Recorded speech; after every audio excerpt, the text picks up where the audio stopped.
Broadcasting live from the Business RadioX studios in Atlanta, Georgia, it's time for Atlanta Business Radio. Brought to you by OnPay.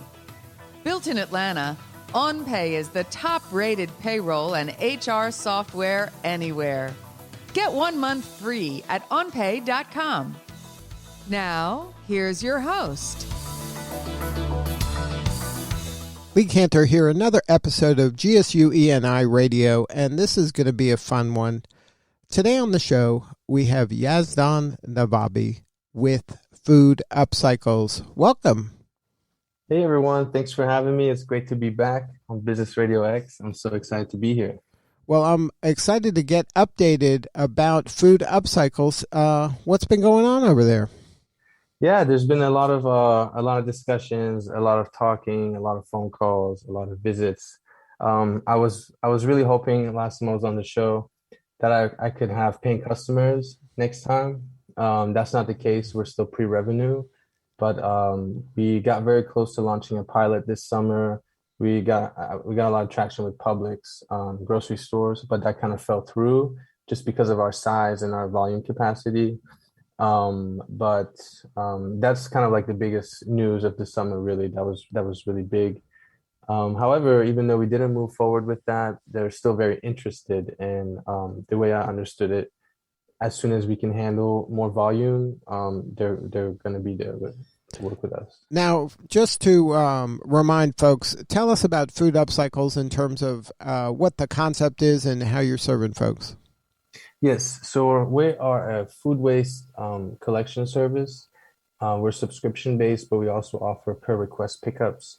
And so basically, just to give you a gist, instead of sending organic food waste to landfills, instead of just throwing it away, we want people to have a separate bin where you can put all your organic trash separate from, plastics and papers and whatnot. So some folks have like composting. Is this kind of taking the place of composting? Yes. Well, this is composting. Yes. But like I'm doing it instead of like I have a bin for aluminum and things like that. And I would have a bin for the stuff I would compost if I don't want to set up my own composting thing in my backyard. Right. Exactly. And so we come and we pick up the bin. We swap it out with a clean one. That's kind of like the industry standard. Then we take it to our site. We let nature do its thing. We let the waste turn to compost, and then we supply it to farmers, and then that completes the cycle. And that's the upcycles that you're talking about in the name, right? Yeah, most people actually don't know what that is. It's a fairly new word, and everyone knows what recycling is. Recycling is trying to minimize the waste when you're disposing of something or trying to use part of it. But when you're talking about upcycling, you're actually turning that thing into something of higher value. So something that's kind of like easier for people to understand is, imagine you have a bunch of driftwood just floating in the lake, and then you turn that to like a very expensive high-end table, for instance. That would be upcycling. And that's essentially what we're doing with trash. We're upcycling trash into, beautiful, nutritious soil that farmers can use. And then that's an important part of this, right? So people may not understand when they're just kind of throwing stuff down the garbage disposal. That's like kind of gold for some people. All of that material could be put into soil, and the soil becomes that much more rich and nutritious, and it's valuable to somebody, right? Absolutely. Actually, I'm very happy you said that. Some people, not many, but some people call compost black gold, because it is so valuable. A fun fact, to get the same amount of vitamin A from one orange that your grandparents used to get, you would have to eat 8 oranges while they would just have to eat 1 orange. That's how devoid our food is of nutrients. Farmers are forced to use synthetic inputs, synthetic fertilizers, things like that, and it does make the fruits grow, but it's not even comparable to what it should be. And this is one of those businesses that if everybody was just kind of accepted this like we do now of having bins for recycling and just have bins for this composting and have an efficient system to take this away and then repurpose it and upcycle it, this would benefit lots of folks. This is something that could really make a difference, and it wouldn't take, like, we don't need 100% compliance in order to make this go. If you just had a good amount of, I would imagine, kind of restaurants, businesses, like grocery stores like that to do this, and eventually I'm sure the consumer, this could make a big difference in how much more nutrition we would be getting in our foods. Correct. And the nutrition part, having more nutrition in our food, that would take slightly longer, but the immediate effect and our forefront problem that we're trying to tackle is actually all the gases, the global warming gases that are released from these food wastes when they're in landfills. And it kind of gets really scientific and really nerdy, and I try not to get too much into it because I get really caught up. But basically, when you put food in any type of organic waste in a landfill, because it's so pressed down, it doesn't get oxygen and proper water, it rots anaerobically. It rots in the worst way possible, and it creates a lot of methane and a lot of carbon dioxide. And pound for pound, if you were to take, let's say, 1,000 pounds of waste and put it in a landfill or compost it, composting it would produce 90% less greenhouse gases. And that's just an insane amount, because landfills, they're like the fourth or fifth global contributor to global warming. And some figures will even claim it's almost third. So by composting this, we can reduce these gases by 90%. And you're going to create an upcycled product that's super valuable and beneficial. So this is like a total win-win-win all the way around. Like exactly. It's just taking up space, and it's negatively impacting the space it's taking. This is something that seems so obvious and simple. It's just a matter of, kind of getting the escape velocity you need to get this thing up and running. Now, what businesses, like you mentioned a grocery store, what types of businesses should be kind of at least experimenting with this and working with you? Yeah, so our company, our main target, our main mission is helping the environment and cutting back these global warming gases, and also doing more positive things in the long run. And so we're focused on volume. We want big volume. So we're not trying to service households and things like that. 1 pound here, 2 pounds there. We're trying to go to the source. We're going to be driving trucks and using fossil fuels for sure. So we want to make sure that those trucks are having the most positive impact they can. And we're going to be doing that by targeting grocery retailers and large volumes. And once we're able to scale more, then we want to go after apartment buildings, large volumes. That's what we're focused on. I'm not sure if that answered your question. Yeah, so that's your first target, are kind of the bigger players here, because you can get more bang for your buck in terms of impact. Right. But see, now the challenge is we're like a small company and we're trying to go after these volumes. So we kind of broke things down into 3 phases. Phase 1, or stage 1, we're going to be servicing vegan restaurants and juice bars, just because that's a lot lower cost for us. It's easier and it's just a lot more streamlined. And then as soon as we can get some more funding and move to a bigger space, and we can handle larger volume capacities, instantly we're going to be jumping into retailers, big stores, and then a few years down the road, then we'll progress to apartment buildings.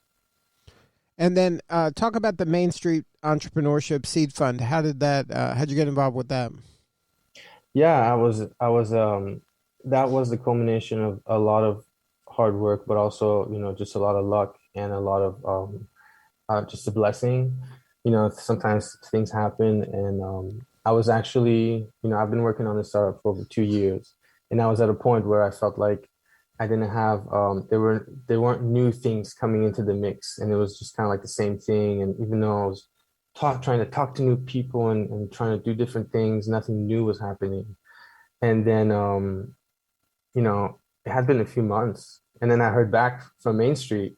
I kind of almost forgot about it. I was like, I didn't get it, but I just kept following up every now and then. But it felt like I wasn't in, and then I just heard back, and I was like, "You've been selected," and it's kind of hard to believe. And then explain what you got and how you're kind of using the resources that they provide. Basically, it comes down to 2 things. You get some funding and you get some resources. And they set us up with a mentor. So we have like one main mentor, but honestly, people from the ENI Institute are so helpful. They're really like a family. They're so caring. And so even though we get assigned to one mentor, we really kind of get to tap into the entire institute.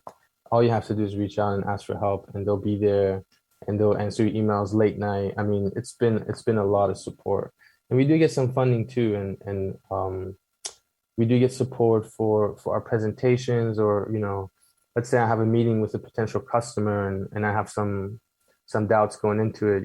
I could just reach out and be like, hey, do you think I should say this, or do you think I should say that, for support. Yeah, so that type of kind of business intelligence really can prevent you from making a mistake and really help you accelerate your growth and maybe open some doors for some folks that could become your customer. Yeah, one big thing I struggle with, because my startup just kind of entails so many different parts and different players. We have farmers, restaurants, big businesses. I had a huge problem with just like trimming down and consolidating my information. And I am kind of wearing all the hats here. So I'm the R&D guy, I'm the CEO guy, I'm the marketing guy. And sometimes in the beginning, when I would present, I would just have so much information. And for an outsider who doesn't really know about compost, it's all just mumbo jumbo. And they've really helped me to be more selective with the information I'm presenting, and kind of like what to leave in, what to leave out. Well, congratulations on all the success. I mean, it feels like you're on the brink of something really important and really kind of worthwhile, a mission worth going on. Congratulations. Thank you. Yeah, I'm hoping to start our pilot, this fall, for sure. We're talking with different restaurants, and hopefully we can get that launched soon. We just need more funding, and we need more partnerships. So anyone listening, please spread the word. And if somebody wants to learn more about the business, is there a website? Is there a way to connect with you or somebody on your team? Yes, because we are a new startup and we're strapped for cash. Our website is not live yet, but all our social media handles are Food Upcycles, and it's spelled just how it sounds. And our website, once it's live, will be foodupcycles.org. And then is there a way, like, which one is the best one to connect with you? Is it LinkedIn? Is it? I would say Instagram. Instagram? Is the best. Yes. Okay, so if they go on Instagram and look up Food Upcycles, they'll be able to find you and then connect with you, and then hopefully do some good for folks. Yes, and learn about composting. We try to like make a blend of educational and entertainment on our Instagram, because I know compost is not the sexiest thing out there, so we try to make it fun. Well, it's important, I'll tell you that. And it's one of those things where it's valuable and it's sitting right in front of all of us, and if we would just pay a little bit of attention, and if there's a way to make it as easy as possible, I'm sure more people will do this. Just like we sort stuff out every day. I mean, in organizations that are dealing with this, there's no need to be throwing all this away. There's a better way to deal with all this waste. And I think that you have, come up with a way that makes a lot of sense for a lot of people. Yeah. And I think most people are open to it. It's just another thing to do. Right. So it just takes a person or a company to kind of like set things up. Make it easy, and then they'll do it. If it kind of can work seamlessly into their workflow, they're going to do it with that. It'll be a no-brainer, because it's the right thing to do. If you can make it easy, they'll do this for sure. I believe that. Yeah, me too. Well, congratulations again, and thank you so much for sharing your story. You're doing important work, and we appreciate you. Thank you so much, Lee. Thanks for having me again. You got it. All right, this is Lee Cantor. We will see y'all next time on GSU ENI Radio.